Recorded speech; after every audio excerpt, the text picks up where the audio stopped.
Hi, I'm Cynthia and I do research at Chaminade. I have an undergraduate degree in chemistry, which took me 4 years, and also a master's in forensics, which took me about 2 to 3 years. Latent fingerprint examiners are trained really well in knowing how to find and examine fingerprints. Fingerprints are unique to all of us, as in no two people have the same fingerprints, not even twins. Because of this is a very good technique to identify people. Fingerprints are created from your body's natural sweat and oils being deposited onto another surface. The role of a fingerprint examiner is to compare fingerprints left at the crime scene to a known source of fingerprints, which is created from tenprint card. Now I'll demonstrate how to prepare a tenprint card, and it looks like this. A tenprint card holds a record of your 10 fingerprints. Right now I'll prepare my ink prints on the tenprint card by rolling my fingers on the ink pad from left to right, and also rolling it from left to right on the card. So I get all sides of my finger.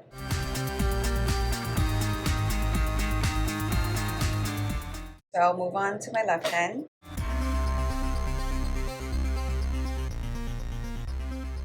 There are spaces on the bottom of the tenprint card where I do my fingers simultaneously.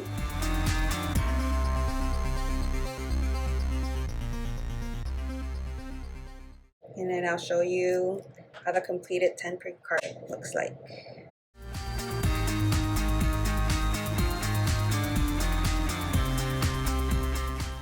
Then if you don't have an ink pad, just write on your finger pad to ink them, and then just roll your fingers across. That's actually easier. You pull your paper to the edge of the table. Now we'll do my right hand. Remember to roll it left to right. And then move the paper up a little so I can get to the 4 fingers at the same time.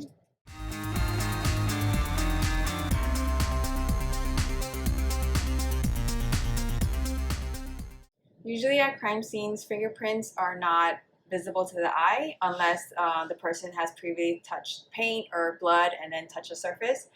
So in order to visualize fingerprints that you can't see by eyes, we use certain supplies to enhance and be able to see the fingerprints pattern. So I'll apply magnetic powder using an applicator. Just very gently apply the powder to your item containing the fingerprint. I'm wearing gloves so I don't contaminate the item with my fingerprints. I'll use tape here to lift the fingerprint to place it onto this backing card. Make sure you press down the tape securely onto the fingerprint before you lift it.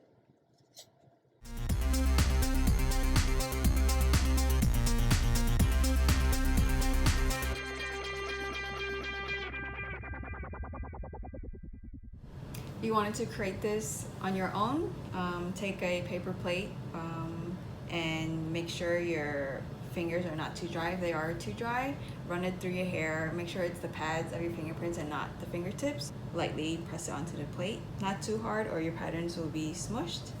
And if you have gloves, put on gloves so that you don't transfer more fingerprints onto your item of choice. I have flour here in place of fingerprint powder, and just gently tap it over the surface of your item with the fingerprint that you created. And just lightly move the powder around and tap off any excess. I'll lift the fingerprint with tape.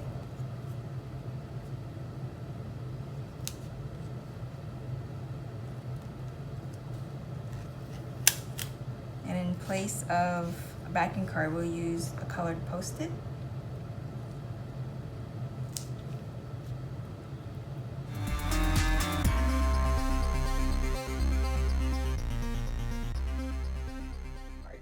So characteristics that they look for are here mentioned here, which is a loop, whirl, or arch. Those are the big characteristics. You can examine your own tenprint card and identify which characteristic you notice for each finger. That could be a great exercise. And in addition, you can also create tenprint cards with the rest of your family and go around maybe finding a piece of evidence that you can find a fingerprint on and practice lifting the fingerprint and create a little whodunit game with the family.